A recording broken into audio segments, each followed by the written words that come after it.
Deuteronômio capítulo 27. Maldito aquele que não confirmar as palavras desta lei, não as cumprindo, e todo o povo dirá, Amém. Versículo 26. O terceiro discurso de Moisés foi inaugurado com um solene chamado à obediência aos mandamentos do Senhor. Estes deveriam ser gravados em pedras, que serviriam de testemunho às futuras gerações. Nesse altar de pedras, o altar do Senhor, o povo ofereceria holocaustos e ofertas pacíficas, e ali comeria e se alegraria na presença de Deus. Era um monumento à fidelidade das promessas do Senhor e uma constante lembrança de que os filhos de Israel deveriam obedecer à voz do Senhor, seu Deus, e cumprir os mandamentos e os estatutos que ele lhes havia ordenado.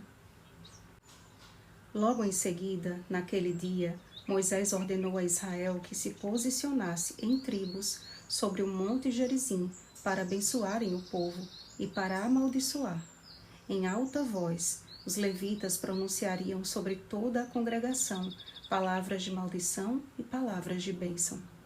É interessante observar que o discurso dos levitas começou pelas maldições e veremos amanhã que ele terminou com os resultados da desobediência. É inevitável perceber o emprego de energia para alertar o povo sobre o caminho destrutivo de desprezar ou de não cumprir a lei do Senhor. E a confirmação do povo com um sonoro amém após cada maldição era a declaração de que todos estavam cientes disso. A lista de maldições inclui idolatria, desobediência aos pais, egoísmo, pecados sexuais, além de pecados ocultos contra o próximo. Qualquer que praticasse tais iniquidades já tinha plena consciência de que receberia o juízo prescrito. Percebam que manter imagem de escultura em lugar oculto, alguns dos pecados sexuais, ferir o próximo em oculto e aceitar suborno para matar pessoa inocente se tratavam de ações veladas e não de pecados públicos. Podemos até incluir aqui o pecado de fazer o cego errar o caminho e de perverter o direito do estrangeiro, do órfão e da viúva, porque também são pecados que podem ser praticados sem que ninguém os perceba.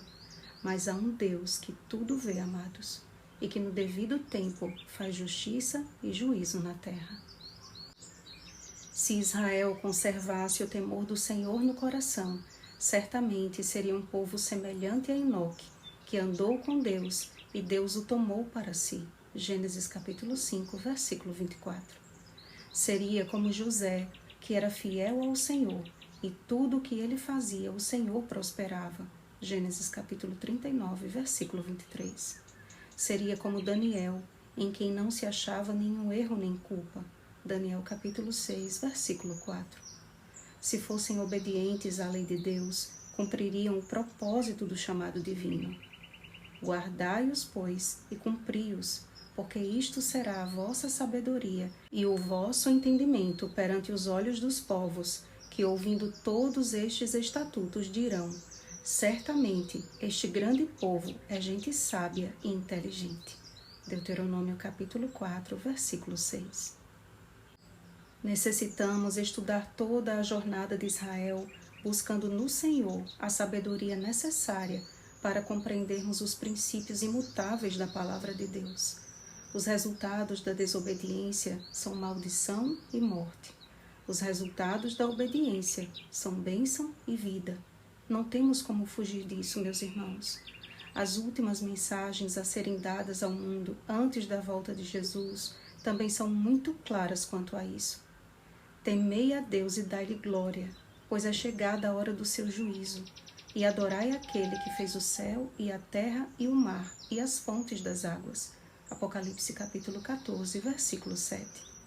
Já na primeira voz angélica, temos a ordem de manter em nossa vida o temor do Senhor, de forma que ela glorifique o Criador. A segunda voz angélica nos diz que o caminho do engano é a inevitável queda. Apocalipse capítulo 14, versículo 8. Na terceira mensagem angélica, percebemos o contraste entre os falsos adoradores e os verdadeiros adoradores. Os adoradores da besta e de sua imagem, ou seja, que decidiram pelo caminho da desobediência, a parte que lhes cabe será um lago com fogo e enxofre. Apocalipse capítulo 14, versículo 10. Mas aqui está a perseverança dos santos, os que guardam os mandamentos de Deus e a fé em Jesus. Apocalipse capítulo 14, versículo 12. Os verdadeiros adoradores do Deus vivo são perseverantes. Aquele, porém, que perseverar até o fim, esse será salvo. Mateus capítulo 24, versículo 13. Eles são santos, pois esta é a vontade de Deus, a vossa santificação, que vos abstenhais da prostituição. 1 Tessalonicenses capítulo 4, versículo 3.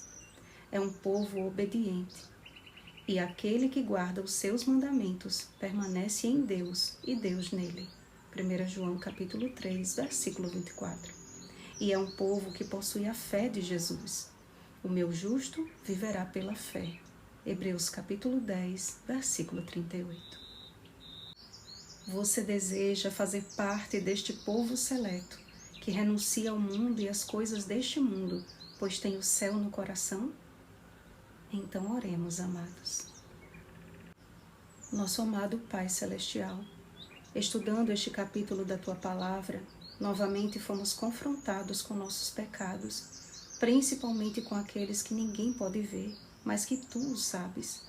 Ó Senhor, que o Teu maravilhoso Espírito Santo nos convença de nossos pecados e nos conduza ao genuíno arrependimento. Perto está o Senhor. Ajuda-nos a termos consciência constante disso, não por medo, mas pelo temor que nos conduz a nos aproximarmos de Ti com reverência e devoção. Santifica o Teu povo, ó Deus. Prepara-nos para a breve volta de nosso Senhor e Salvador Jesus Cristo. Em nome dele nós te oramos. Amém. Vigiemos e oremos. Bom dia, santos do Altíssimo. Oremos pelo batismo do Espírito Santo. Oremos uns pelos outros. Rosana Garcia Barros.